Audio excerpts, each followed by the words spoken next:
Anthony Flores with the energy NBC. was different surrounding this whole weekend and even the game today. Just obviously with the limited number of fans, just how would you describe the energy? Did it feel like an all-star game? Just how did the game feel to you out there? The game itself felt the same. The only thing is, you can't really see the crowd in normal years, like outside of the courtside rows. The energy is definitely louder and more engaged with more people.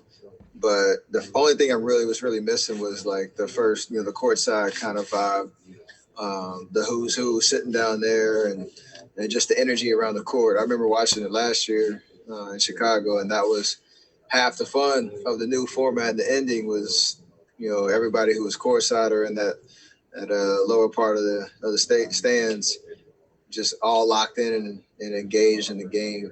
There's some dope photos of that. That was the biggest piece I was missing. Our families were here, but they were a little bit more subdued. So other than that, the game was pretty much the same. Hey, Steph, Anthony Flores with NBC Bay Area. When this game was first announced, there were a few players who voiced some reservation about having it. Just wondering how you've gone through it, the experience, how you think the league pulled this off. Yeah, there's obviously a big balancing act, and I know Adam Silver was trying to articulate that throughout this process. And obviously, as players, we have reactions to everything that happens because it's our world and we're living in it. So, it was still kind of a shock in terms of it not really being a talking point when the season started.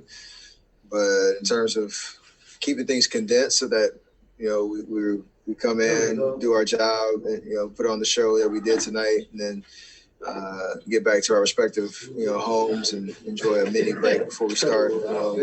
Most teams on Thursday. That's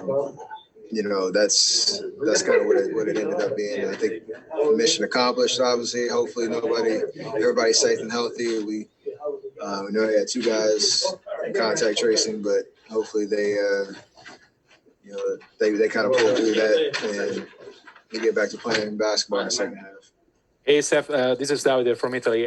How happy are you to be back here on this stage on the All-Star game after all you went through?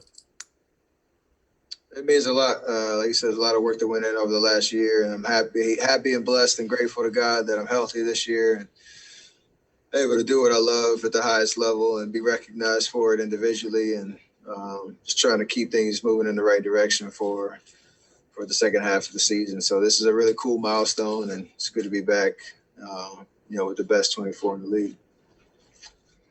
Hey, Steph, it's Rachel Nichols. You keep saying best 24.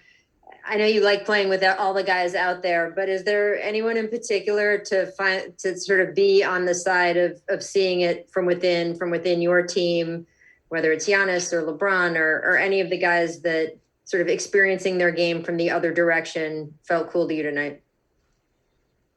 I mean, honestly, it's everybody. Because everybody does it differently, and there's a respect across the board for the talent, the skill level, the experience. For everybody that got to suit up here. It was also really cool to see Mike Conley here. I've forever, called him, along with Jrue Holiday, one of the most underrated point guards in the league since he's been in the league. He's been consistently great, but has never had the opportunity to be, an all-star until this year. And I don't care about replacements and all that type of stuff. It's a more than well-deserved honor. So it's awesome to see him out here in year 14. Like, that's crazy. Yeah. Thanks, Jeff James Hill with Black News Channel, BNC Sports. What memories will you take away from this particular All-Star experience in Atlanta? And I know it's different, but just talk about this year's experience.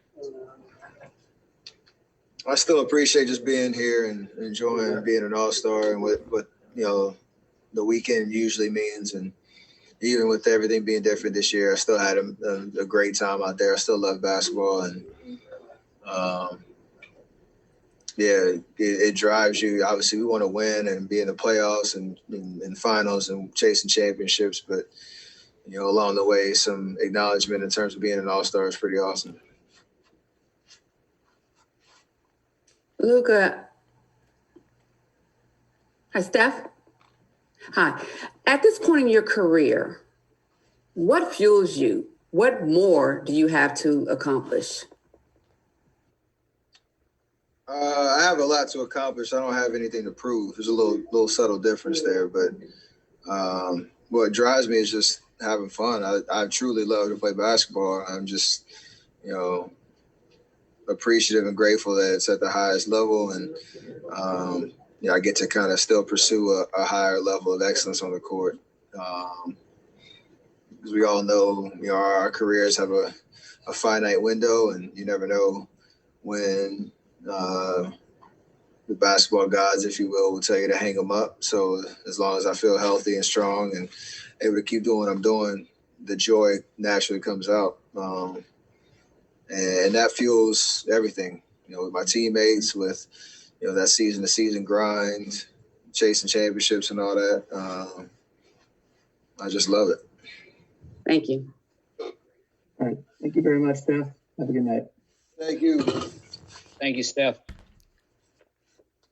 Sir, appreciate that. Sir,